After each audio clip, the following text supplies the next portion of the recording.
Dios les bendiga, hermanos. Qué bueno estar una vez más escuchando acá en uno de nuestros videos. Vamos a orar en este momento. Vamos a hablar con Dios. Padre Celestial, gracias te damos por esta oportunidad. Gracias, Señor, por permitirnos grabar un video más. Te pedimos que este video pueda hacerle bendición a personas, Señor, que puedan transformar su mente, su vida, sus corazones, que puedan aprender algo nuevo de tu palabra, Señor, así como también a nosotros. Utilízanos en gran manera, Señor, y bendícelo desde el principio hasta el final. En el nombre de Cristo Jesús, amén y amén. Bueno, vamos a pasar con el primer grupo de alabanza. Dios bendiga, mis queridos hermanos. Vamos a cantar en esta hora la gran tribulación.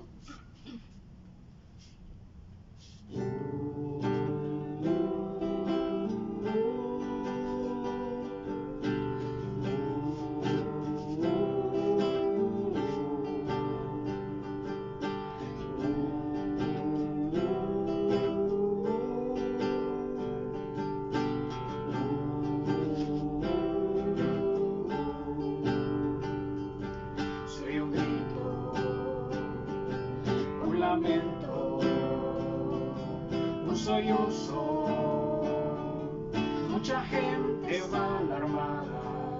¿Qué ha pasado? Se pregunta, ¿qué ha pasado en el mundo?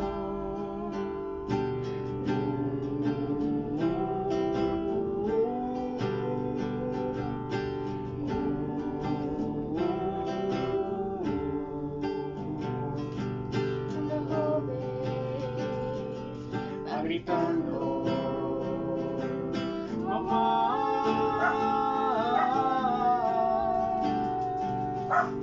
un esposo va buscando su familia.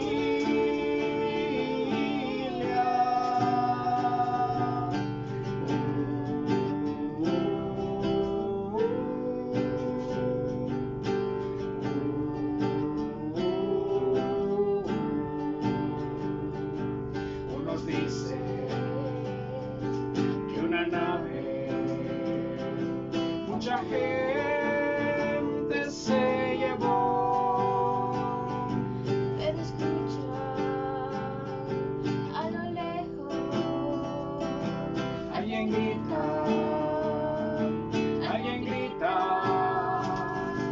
Cristo vino, Cristo vino. Se llevó, no hay remedio, no hay salida, es la gran tribulación. Cristo vino, y su pueblo se llevó. no hay remedio, no hay salida, es la gran tribulación.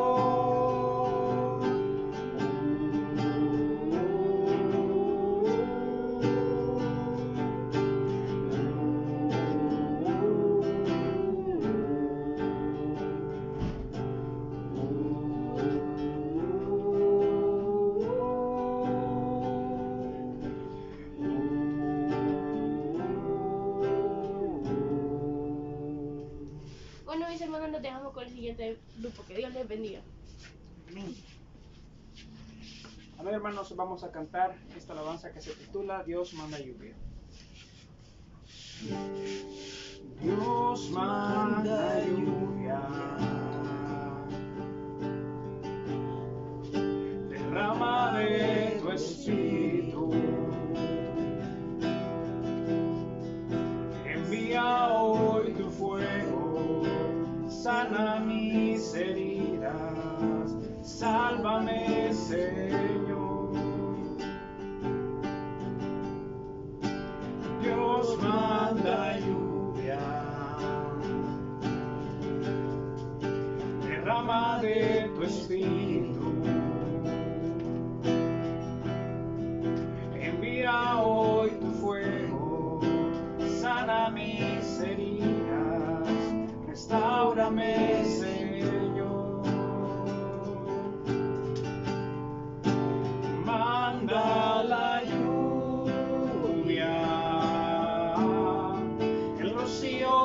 de tu amor,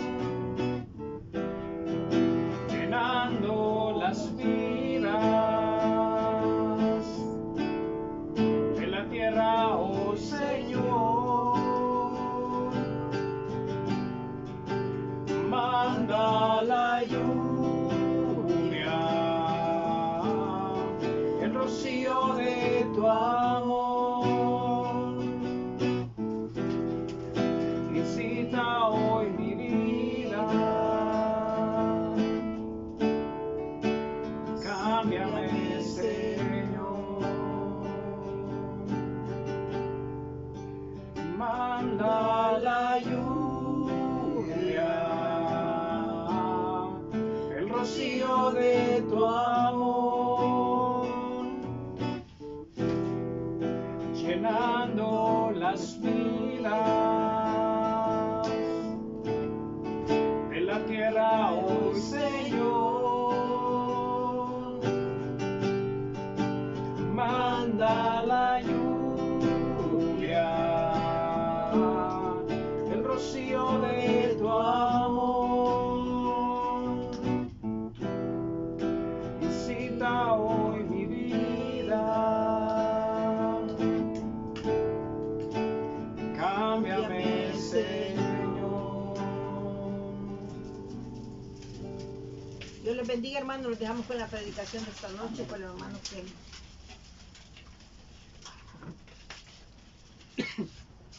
Bueno, hermanos, después de cantar esas alabanzas a nuestro Dios, vamos a leer la palabra. Vamos a buscar en la primera epístola de San Pedro. Vamos a leer el capítulo 1, el versículo 3 al versículo 12. Primera apóstol de San Pedro 1, del 3 al 12. Y vamos a leer en el nombre del Padre, el Hijo y el Espíritu Santo. Y dice: Bendito el Dios y Padre de nuestro Señor Jesucristo, que según su grande misericordia nos hizo renacer para una esperanza viva, por la resurrección de Jesucristo de los muertos, para una herencia incorruptible, incontaminada e inmarcesible, reservada en los cielos para vosotros, que sois guardados por el poder de Dios, mediante la fe para alcanzar la salvación que está preparada para ser manifestada en el tiempo postrero, en lo cual vosotros os alegráis, aunque ahora por un poco de tiempo, si es necesario, tengáis que ser afligidos en diversas pruebas, para que sometida a prueba vuestra fe, mucho más preciosa que el oro, el cual, aunque perecedero, se prueba con fuego, sea hallada en alabanza, gloria y honra cuando sea manifestado Jesucristo, a quien amáis sin haberle visto, a quien creyendo, aunque ahora no lo veáis, os alegráis con gozo inefable y glorioso, obteniendo el fin de vuestra fe, que es la salvación de vuestras almas. Los profetas que profetizaron de la gracia destinada a vosotros inquirieron y diligentemente indagaron acerca de esta salvación, escudriñaron qué persona y qué tiempo indicaba el Espíritu de Cristo que estaba en ellos, el cual anunciaba de antemano los sufrimientos de Cristo y las glorias que vendrían tras ellos. A esto se les reveló que no para sí mismos, sino para nosotros administraban las cosas que ahora os son anunciadas, por lo que os han predicado el Evangelio en el Espíritu Santo, enviado del cielo, cosas las cuales anhelan mirar los ángeles. Vamos a orar en este momento. Padre Celestial, te pedimos que nos des la sabiduría para poder entender tu palabra, la inteligencia, Señor, para poder aplicarla a nuestra vida, para poder entender, Señor, y actuar conforme a ella. Pedimos que seas tú abriéndonos el entendimiento, que seas tú dándonos a conocer cosas que nosotros no conocemos, Señor, en el nombre de Cristo Jesús, amén y amén. Bueno, acá sabemos que Pedro estaba hablando a una iglesia que estaba siendo perseguida. De hecho, era una iglesia que estaba en distintos lugares y que habían sido dispersadas por lo mismo, porque sus vidas estaban en riesgo. Y acá Pedro les escribe una carta para darles ánimo sobre no lo que está sucediendo en este tiempo, en ese entonces, sino sobre la esperanza que ellos iban a tener. Acá Pedro está hablando de aflicciones que como cristianos ellos pasaron, como cristianos nosotros también debemos de pasar, y que esas aflicciones a cualquier persona podrían hacer que dude, a cualquier persona podrían hacer que se arrepienta o que ya no sigan los caminos de Dios, pero que acá Pedro nos dice que pongamos la mirada en la salvación, en la fe. ¿Qué es lo que pasa? Que si nosotros conocemos la historia de Pedro, sabemos que es el mismo Pedro que empezó a caminar por las aguas, pero que por su fe pues empezó a hundirse. Es el mismo Pedro que también negó 3 veces a nuestro Señor Jesucristo, pero que así también por la fe él obtuvo el perdón de esos pecados que fue la incredulidad y el negar a nuestro Señor Jesucristo, y que por la fe así también él va a alcanzar esa salvación. Por eso lo dice acá, que es una salvación que nosotros lo vamos a tener a futuro. Es una salvación que nosotros vamos a tener de nuestra alma, que aunque ahorita no la vemos, no la sentimos o no la tocamos, pero podemos saber que ahí está, porque la palabra de Dios nos la da por medio de las promesas, y que sabemos que nuestro Señor Jesucristo y el Espíritu Santo también están en nuestra vida. Entonces acá Pedro estaba hablando a esta iglesia y les estaba diciendo que tenían que poner su mirada en la salvación, en lo que venía más adelante, que esta salvación había sido soñada por los profetas en el Antiguo Testamento, había sido del versículo 10 en adelante menciona que los profetas lo habían escudriñado, habían buscado en el Espíritu sobre esta salvación, pero que ellos no lo pudieron vivir. Es decir, lo que ellos soñaron en aquel entonces, lo que nosotros ahora estamos viviendo, desde que nuestro Señor Jesucristo entregó su vida para nuestra salvación. Entonces todo lo que pasó en ese entonces fue un antecedente y fue una palabra dicha para lo que está sucediendo hoy en día, que conocemos que es el periodo de la gracia, que es por medio de la fe. Entonces acá Pedro estaba hablando de esa esperanza viva. Pedro se basa mucho en la resurrección de nuestro Señor Jesucristo también, que en el versículo 3 podemos ver que dice: bendito el Dios y Padre de nuestro Señor Jesucristo, que según su grande misericordia nos hizo renacer. ¿Qué es lo que pasa con renacer? Como les mencionaba, Pedro había cometido sus pecados. Pedro así también había dudado. Entonces para Pedro el renacer, el renacimiento, y aquí esta palabra lo utiliza también cuando a Jesús le preguntan que qué hay que hacer para obtener el reino de los cielos, y Jesús dijo: te es necesario nacer de nuevo. Entonces acá Pedro utiliza también esta frase haciendo contexto y confirmando lo que habló nuestro Señor Jesucristo en aquel entonces cuando él estaba vivo.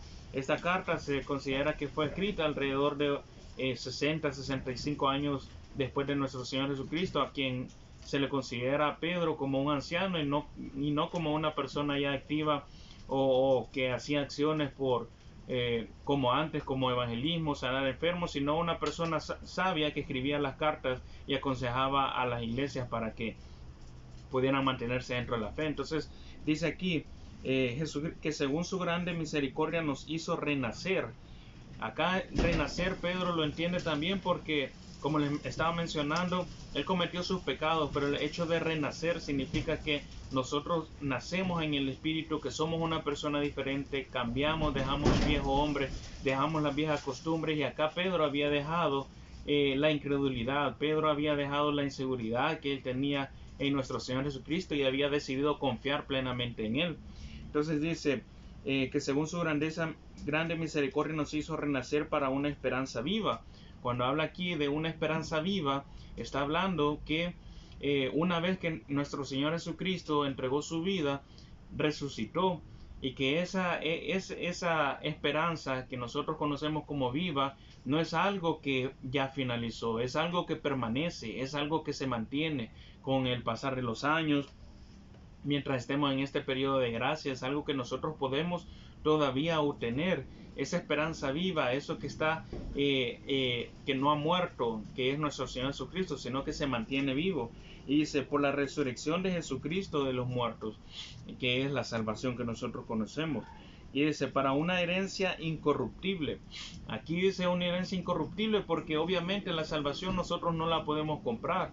No podemos llegar donde un pastor, no podemos llegar a una iglesia, a una denominación y decir: te voy a dar $20, $100, $1,000, $1,000,000 por esa salvación y vos me salvás.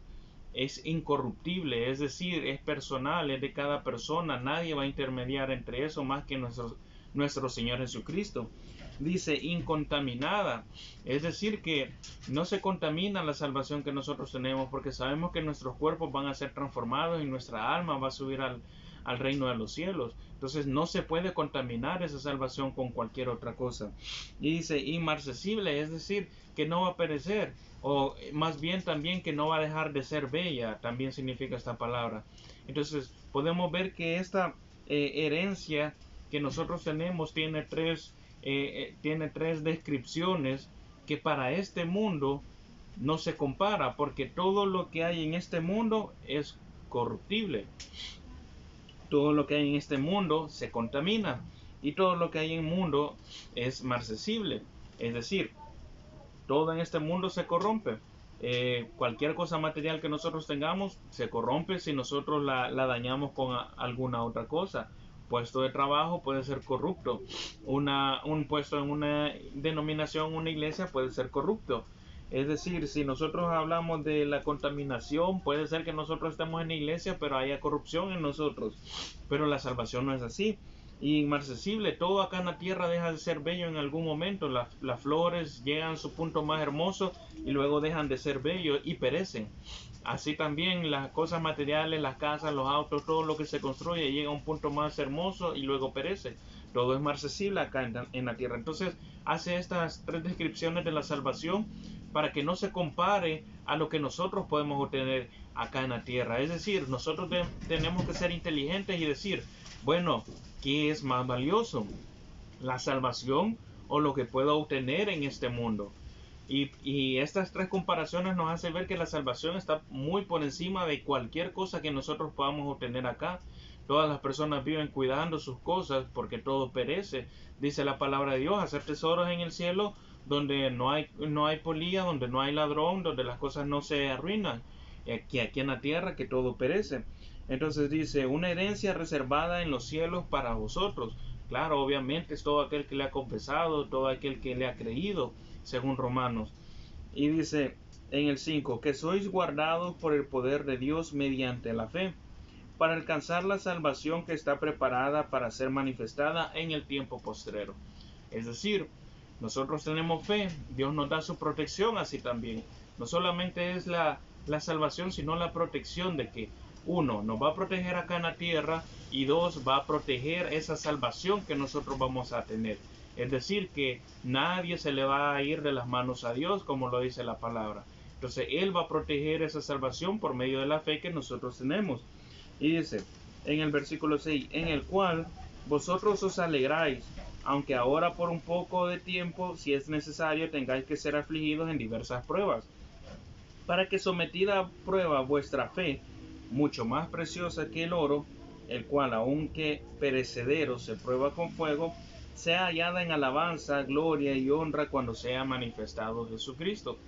Entonces acá está hablando y dice en el versículo 7 que la fe es más precioso que el oro. Y aquí nosotros podemos tomar también lo que está en Apocalipsis sobre las obras. El oro, sabemos que las obras van a obtener tesoros en el reino de los cielos, que lo entendemos como el oro, la plata, y no me recuerdo cuál otra, y también está la hojarasca, la madera, y que son lo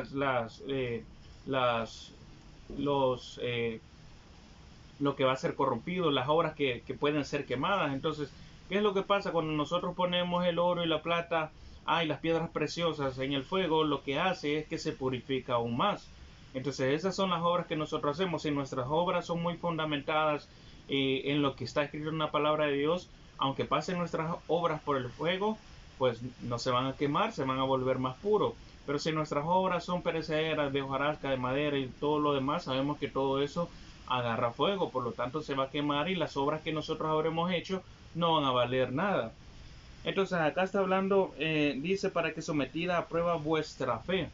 Nuestra fe también va a ser sometida a prueba mientras nosotros estemos acá en la tierra. La fe es más valiosa que el oro, y la fe es más valiosa que todas las obras que nosotros podamos hacer, porque la fe es la que a nosotros nos va a salvar. Entonces nuestra fe también va a ser probada, porque también vamos a tener problemas, también vamos a tener dificultades. Por eso Pedro estaba escribiendo esta carta, porque la estaba escribiendo para hermanos en Cristo, la estaba escribiendo para hijos de Dios que estaban siendo perseguidos, que su vida estaba en peligro. Entonces acá está diciendo, nuestra fe va a ser puesta a prueba. Y eso pasa cada día con nosotros, cuando las cosas nos salen mal, cuando vienen diferentes situaciones, un problema económico, un problema financiero, problema de salud, problema familiar, lo que sea, nuestra fe está puesta a prueba. Y dice en el versículo 8, dice en el versículo 7, para que vuestra fe sea hallada en alabanza, gloria y honra cuando sea manifestada Jesucristo. Es decir, que habremos triunfado si nosotros ponemos nuestra mirada en la salvación y en la fe, y no solamente en los problemas que nosotros estemos cruzando justo en este momento. Dice en el versículo 8, ¿a quién amáis sin haberle visto? En quien creyendo, aunque ahora no lo veáis, os alegráis con gozo inefable y glorioso. Aquí está hablando de nuestro Señor Jesucristo. No lo vemos, no lo hemos visto, no hemos visto sus obras, sus maravillas, tanto como en aquel tiempo cuando Él estuvo acá en la tierra. Pero dice acá que nosotros nos alegramos en Él y nos gloriamos en nuestro Señor Jesucristo, y tenemos esa fe también, que es la que nos va a ayudar, como mencionaba acá anteriormente, en la salvación. Dice en el versículo 9, obteniendo el fin de vuestra fe, que es la salvación de vuestras almas. El fin de la fe es la salvación de las almas. Es decir, ese es el objetivo principal de la fe, que salvemos nuestra alma, que tengamos esa salvación. Dice en el versículo 11, escudriñando qué persona, en el versículo 10, perdón, y acá lo vamos a leer de un solo, dice, los profetas que profetizaron de la gracia destinada a vosotros inquirieron diligentemente, indagaron acerca de esta salvación. Es decir, a ellos se les fue revelada y ellos indagaron sobre cómo iba a ser todo esto. En aquel entonces ellos no lo entendían, en aquel entonces ellos no lo comprendían, por eso ellos buscaban obtener más respuestas a sus preguntas, por eso indagaban, por eso querían conocer. Y dice en el versículo 11, escudriñando qué persona y qué tiempo indicaba el Espíritu de Cristo que estaba en ellos. Cuando habla qué persona, acá se está refiriendo, obviamente ellos no podían conocer a los seres humanos que íbamos a nacer después.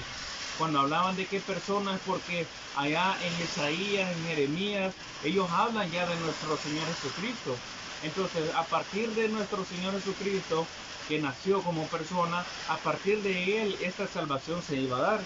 Entonces dice, escudriñando qué persona y qué tiempo indicaba el Espíritu de Cristo que estaba en ellos, el cual anunciaba de antemano los sufrimientos de Cristo, como les mencionaba, y las glorias que vendrían tras ellos, que es la salvación. Dice en el versículo 12, a esto se les reveló que no para sí mismos, sino para nosotros, es decir, que esta salvación no aplicaba para ellos, sino para el Nuevo Testamento, el periodo de la gracia, y administraban las cosas que ahora os son anunciadas, es decir, administraban la sabiduría de Dios, porque eran los profetas a los cuales Dios les había dado el conocimiento. Administraban las cosas de Dios que ahora os son anunciadas por los que han predicado el Evangelio, por el Espíritu Santo enviado del cielo, cosas en las cuales anhelan mirar los ángeles. Entonces acá está hablando que esto ya estaba escrito desde antes, que esto tiene una concordancia, que esto no fue simplemente porque pasó, porque tenía que pasar, sino porque Dios ya tenía un plan. Entonces ese plan era la salvación para cada uno de nosotros, esa salvación que nosotros obtenemos por medio de la fe y que obtenemos también por la confesión de nuestros pecados, según Romanos 19. Entonces acá Pedro estaba haciendo ese énfasis de la salvación por medio de la fe para que nosotros pongamos la mirada en eso, para que no nos abrumemos cuando tengamos las diversas pruebas acá en la tierra, porque hasta la fecha, por lo menos acá donde nosotros estamos, nuestra vida no está siendo perseguida por ser cristianos, por ser hijos de Dios. Nosotros estamos bien, podemos escuchar la palabra de Dios, leer la palabra de Dios, compartir la palabra de Dios, pero no es el caso en ese entonces, no es el caso en otros lugares, y en un futuro ese no va a ser el caso. Por lo tanto, dice Pedro que tengamos que tener la mirada en lo que queremos. Es decir, si nosotros nos proponemos algo en esta tierra, en este mundo, si nosotros nos proponemos, por ejemplo, estudiar nosotros vamos a poner la mirada en el título, en la grabación, en el final.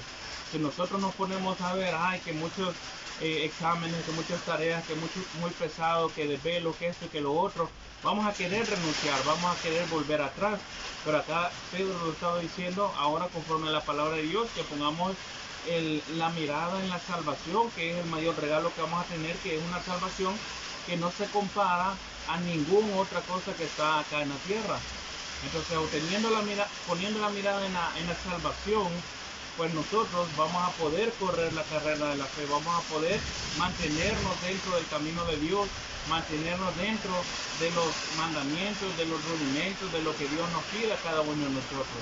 Así que todo aquel que quiera poner su mirada en esta salvación, todo aquel que quiera poner su mirada en Dios, que quiera arrepentirse de sus pecados, que quiera arrepentirse de la maldad, que quiera tener esa protección en su salvación y en su vida, puede hacer la oración de fe que nosotros hacemos en cada uno de nuestros cursos. Y pueden repetir después de mí esta oración. En este momento cierren sus ojos y digan conmigo: Señor Jesús, yo te recibo hoy como mi único y suficiente Salvador personal. Creo que eres Dios, que moriste en la cruz por mis pecados y que resucitaste al tercer día. Me arrepiento, soy pecador. Perdóname, Señor. Gracias doy al Padre por enviar al Hijo a morir en mi lugar. Gracias, Señor, por salvar mi alma hoy. En Cristo Jesús hemos orado. Amén y amén. Bueno, que Dios les bendiga, hermanos. Nos vemos en el próximo video.